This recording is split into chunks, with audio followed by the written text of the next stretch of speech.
कहानी की शुरुआत में हम एक फैमिली को देखते हैं जिसमें फ्रैंक, उसकी वाइफ लॉरा, बेटा रिचर्ड और उसकी बेटी मेरियन और उसका बॉयफ्रेंड ब्रैड होते हैं। ये सभी हर साल की तरह लॉरा की मॉम के घर क्रिसमस एंजॉय करने जा रहे होती हैं, लेकिन इस बार फ्रैंक एक शॉर्टकट रास्ते से जाने लगता है। अब रास्ते में फ्रैंक की पूरी फैमिली कार में ही सो जाती है और तभी फ्रैंक को भी नींद आने लगती है। तभी इनके सामने एक कार आ जाती है जो इनसे टकराने ही वाली होती है कि तभी मेरियन की आंख खुल जाती है और वो जोर से चिल्लाती है, जिससे फ्रैंक जाग जाता है और इनका एक्सीडेंट होते होते बच जाता है। फिर फ्रैंक बाहर आकर अपनी कार चेक करता है जहां उसकी कार एकदम ठीक होती है। इसके बाद ये फिर से आगे बढ़ने लगते हैं। अब कुछ दूर आगे जाने पर फ्रैंक को जंगल में एक केबिन दिखता है। वो वहां चलने का फैसला करता है। तभी अचानक फ्रैंक अपनी कार रोक देता है और अपनी फैमिली से कहता है कि उसे यहाँ एक सफेद कपड़ा पहने हुए लड़की दिखाई दी। ये सुनकर लॉरा उस पर गुस्सा होती है कि तुम इस रास्ते से क्यों आए। इस पर फ्रैंक कहता है कि वो हर बार हाईवे से जाते जाते बोरिंग फील कर रहा था, इसलिए उसने ये रास्ता ट्राई किया। तभी वो लेडी इनके गाड़ी के पास आती है जिसके पास एक छोटा बच्चा भी था। वो इनसे कुछ भी नहीं बोल रही होती। ये देखकर ब्रैड उसकी हेल्प के लिए पुलिस को कॉल करता है, लेकिन उसका फोन डेड होता है। तभी फ्रैंक कहता है कि वो लोग उस पास वाले केबिन में जाकर कुछ मदद मांग सकते हैं, पर इनकी गाड़ी में जगह नहीं था, इसीलिए मेरियन गाड़ी से बाहर आ जाती है। जिसके बाद वो लेडी गाड़ी के अंदर बैठकर केबिन की तरफ जाने लगती है और मेरियन पैदल ही केबिन की तरफ जाने लगती है। तभी कार के अंदर काफी गंदी स्मेल आने लगती है जो कि उस लेडी के बच्चे से आ रही थी। खैर, अब केबिन पर पहुंचकर फ्रैंक और लॉरा अंदर जाते हैं। वहीं रिचर्ड जंगल में मास्टरबेशन करने के लिए चला जाता है। अब ब्रैड अकेला उस लेडी के साथ गाड़ी के अंदर बैठा होता है। इधर केबिन के अंदर फ्रैंक को एक टेलीफोन दिखता है, लेकिन उसका वायर टूटा हुआ था। उधर ब्रैड उस लेडी से कहता है कि वो मेरियन को शादी के लिए प्रपोज करेगा। इस पर वो लेडी कुछ भी जवाब नहीं दे रही थी। ब्रैड उससे उसके बच्चे का नाम पूछता है, पर वो कुछ नहीं बताती। तभी कुछ देर बाद वो ब्रैड को अपने बच्चे का नाम एमी बताती है। ये कहकर वो अपने बच्चे को ब्रैड के हाथ में दे देती है। ब्रैड देखता है कि उस बच्चे का मुंह पूरी तरह ढका है, इसीलिए वो उसके मुंह से कपड़ा हटाता है। ये देखकर ब्रैड शॉक्ड हो जाता है क्योंकि वो बच्चा मर चुका था और उसकी बॉडी कई खंडों में टूटी हुई थी। ब्रैड की आवाज सुनकर सभी गाड़ी के पास आते हैं और देखते हैं कि ब्रैड और वो लेडी वहां से गायब है। उधर मेरियन के सामने से एक गाड़ी गुजरती है जिसके अंदर ब्रैड बंद होता है। ब्रैड उससे हेल्प मांग रहा था। ये देखकर मेरियन वहां से भागते हुए अपनी फैमिली के पास जाती है और उनसे सब कुछ बता देती है। इसके बाद फ्रैंक अपनी गाड़ी लेकर सभी के साथ उसी तरफ निकल पड़ता है, लेकिन रास्ते में उन्हें कोई भी गाड़ी नहीं दिखाई देती। तभी फ्रैंक अचानक से गाड़ी रोकता है। अब फ्रैंक टॉर्च लेकर चेक करता है तो उसे ब्रैड की कटी हुई लाश दिखती है। ये देखकर वो घबरा जाता है। वहीं मेरियन उसकी डेड बॉडी को देखकर बेहोश हो जाती है और सभी लोग शॉक्ड हो जाते हैं। फिर ये ब्रैड के पास से उसका फोन लेते हैं और पुलिस के पास कॉल करते हैं, लेकिन दूसरी तरफ से एक लेडी फोन उठाती है जो हेल्प मांग रही होती है कि प्लीज मेरे बच्चे को बचा लो। ये सब सुनकर लॉरा और भी ज्यादा डिस्टर्ब हो जाती है और फोन को फेंक देती है। अब फ्रैंक के पूछने पर वो कहती है कि फोन खराब हो गया है। इसके बाद ये लोग यहाँ से जाने लगते हैं। रास्ते में फ्रैंक लॉरा से कहता है कि हम 15 मिनट में तुम्हारी मॉम के घर पहुंच जाएंगे। अब रास्ते में इन्हें मार्कोट सिटी का बोर्ड दिखता है जिसके बारे में फ्रैंक ने आज से पहले कभी नहीं सुना था और ये लोकेशन मैप पर भी नहीं होती। इसके बाद फ्रैंक लोकल मैप मांगता है, लेकिन लॉरा ने मैप नहीं लाया था। अब फ्रैंक खुद पर काफी गुस्सा होता है क्योंकि वो अपनी फैमिली को बताए बगैर ही शॉर्टकट रास्ते से आया। इसके बाद फ्रैंक वहां से आगे की ओर जाने लगता है। अब काफी दूर आगे जाने पर भी इन्हें दूर दूर तक कुछ भी दिखाई नहीं दे रहा था। तभी रिचर्ड नोटिस करता है कि अभी 7:30 बज रहे हैं और जब वो लेडी इन्हें मिली थी तब भी 7:30 ही बज रहे थे।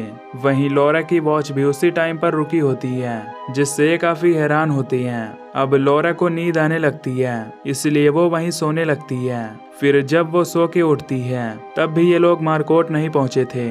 तभी कुछ दूर आगे जाने पर फ्रैंक अचानक से कार रोकता है क्योंकि रोड के बीच में उसे एक बेबी ट्रांसपोर्ट दिखाई देता है। इसके बाद रिचर्ड उसे रोड से साइड कर देता है। अब सभी लोग डिसाइड करते हैं कि उन्हें आगे क्या करना चाहिए, पर तभी वो बेबी ट्रांसपोर्ट फिर से रोड पर आ जाता है। ये देखकर फ्रैंक को लगता है कि ये शायद रिचर्ड ने किया होगा, पर उसने ये नहीं किया था। इसके बाद ये उसे रास्ते से हटाकर यहाँ से निकल जाते हैं। वहीं जब फ्रैंक रेडियो ऑन करता है तो उसमें एक बच्चे के रोने की आवाज आती है। ये सुनकर इन्हें कुछ भी समझ नहीं आ रहा होता। तभी फ्रैंक और लॉरा के बीच झगड़ा हो जाता है। तभी इनके कार का टायर भी पंक्चर हो जाता है। इसके बाद फ्रैंक गाड़ी का टायर चेंज करने लगता है। वहीं रिचर्ड जंगल की तरफ चला जाता है। तभी उसके पास वही लेडी आ जाती है जो उसके होठों को चीर देती है।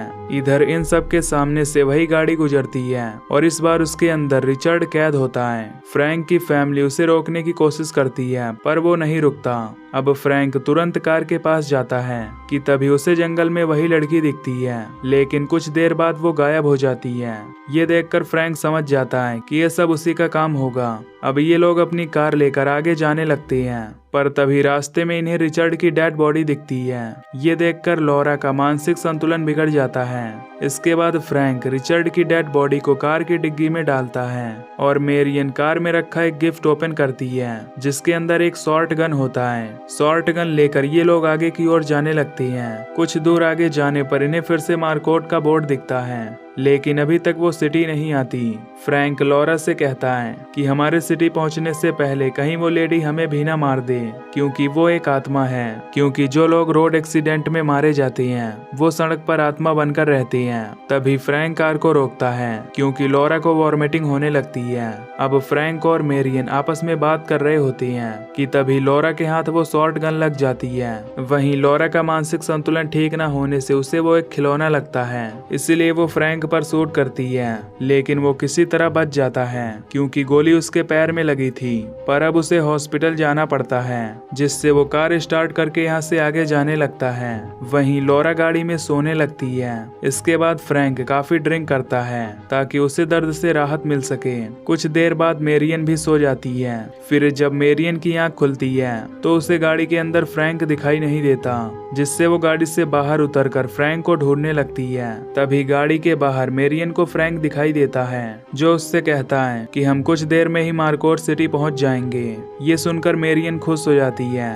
तभी लॉरा भी उनके पास आती है जो फ्रैंक से कहती है कि जंगल में ये लोग कौन हैं। लॉरा की ये बात सुनकर फ्रैंक उसे गाड़ी में बैठाकर यहाँ से आगे जाने लगता है। लॉरा को वहाँ उसकी फ्रेंड दिखाई देती है, इसलिए वो फ्रैंक को कार रोकने के लिए कहती है, लेकिन फ्रैंक कार नहीं रोकता, जिससे वो चलती कार से कूद जाती है। फिर फ्रैंक कार रोककर उसे चेक करता है, लेकिन लॉरा नहीं दिखाई देती। तभी फ्रैंक देखता है कि वो गाड़ी इनकी तरफ ही आ रही है, इसलिए वो अपनी शॉर्ट गन से उसे शूट करने लगता है। तभी वो गाड़ी वहां से वापस चली जाती है और वहां अचानक से लॉरा आ जाती है। लॉरा कहती है कि उसका सिर दर्द हो रहा है क्योंकि उसके सिर में चोट लगी हुई थी और कुछ देर बाद लॉरा अपना दम तोड़ देती है। फिर मेरियन फ्रैंक को समझाती है कि हम जब वो कार रोकते हैं तब हमारे साथ बुरा होता है, इसलिए वो आगे नहीं रुकेंगे। ये सुनकर फ्रैंक शॉर्ट गन नीचे फेंकता है। तभी शॉर्ट गन गिरते हुए फायर हो जाती है और सीधा लॉरा की बॉडी में लगती है। अब लॉरा की बॉडी को कार में डालकर ये दोनों आगे जाने लगते हैं और इस बार मेरियन कार को ड्राइव करने लगती है, लेकिन 1 घंटे लगातार कार चलाने के बाद इन्हें कोई रास्ता नहीं मिलता। वहीं फ्रैंक ड्रिंक कर रहा होता है। तभी मेरियन उसकी बोतल बाहर फेंक देती है। तभी फ्रैंक कहता है कि हम इस रास्ते से बाहर नहीं निकल सकते, इसलिए हमें जंगल के रास्ते जाना होगा। कुछ दूर जाने पर इन्हें एक वायर दिखाई देता है, जिससे पार करने पर एक लाइट जलने लगती है, जिससे ये काफी खुश हो जाती हैं और उस लाइट को फॉलो करते हुए आगे बढ़ने लगती हैं। लेकिन तभी ये देखते हैं कि ये उनके कार की ही लाइट है। ये सब देखकर फ्रैंक को कुछ भी समझ नहीं आ रहा था कि उसकी गाड़ी लॉक होने पर भी लाइट किसने ऑन की। फिर ये दोनों कार में ही बैठकर आगे जाने का डिसाइड करते हैं। तभी फिर से इन्हें वही केबिन दिखता है जहां से इनके साथ ये सब होना स्टार्ट हुआ था। अब फ्रैंक केबिन के अंदर जाता है जहां उसे वही लेडी दिखती है। ये देखकर वो जोर जोर से चिल्लाने लगता है। फिर जैसे ही वहां मेरियन पहुंचती है तो उसे वहां कोई दिखाई नहीं देता, इसीलिए वो फ्रैंक को लेकर वहां से जाने लगती है। तभी फ्रैंक भी अजीब सा बिहेव करने लगता है और तभी वो मेरियन पर हमला करके उसे बेहोश कर देता है। फिर वो मेरियन को कार की डिग्गी में डाल देता है और शॉर्ट गन लेकर जंगल की तरफ निकल पड़ता है। कुछ दूर जाने पर वो उस लेडी पर फायरिंग करने लगता है और तभी वो वहां से गायब हो जाता है। वहीं मेरियन को जब होश आता है तो वो कार के बाहर उसी लेडी को देखती है जो उससे कहती है कि फ्रैंक अब मर चुका है। ये सुनकर मेरियन तुरंत गाड़ी स्टार्ट करके वहां से जाने लगती है, लेकिन तभी गाड़ी का फ्यूल खत्म हो जाता है। इसीलिए मेरियन वहां से पैदल जाने लगती है। थोड़ी दूर आगे जाने पर उसे फ्रैंक का पेन मिलता है। फिर जैसे ही वो उस पेन को उठाती है तो उसके ऊपर ब्लड गिरने लगता है। तभी उसे उसकी फैमिली की डेड बॉडीज मिलती हैं जो एक बैग के अंदर होती हैं। तभी मेरियन को वही गाड़ी आती हुई दिखाई देती है, लेकिन तभी वो लेडी उसके सामने आ जाती है और कहती है कि ये गाड़ी तुम्हारे लिए नहीं है, और ये कहकर वो उस गाड़ी में बैठकर वहां से चली जाती है। तभी अचानक से उसकी आंख खुलती है जहां उसके डैड की कार क्रैश होने वाली थी। फिर वो चिल्लाकर अपने डैड को जगाती है, लेकिन उसके डैड कार कंट्रोल नहीं कर पाती और उनकी गाड़ी का एक्सीडेंट हो जाता है। फिर जब मेरियन की आंख खुलती है तो वो खुद को हॉस्पिटल में पाती है, जहां डॉक्टर उसे बताती है कि तुम पिछले कुछ घंटों से कोमा में थी, लेकिन अब तुम ठीक हो। वहीं एक आदमी डॉक्टर से मेरियन के बारे में पूछ रहा होता है, क्योंकि इस आदमी को ही मेरियन मिली थी।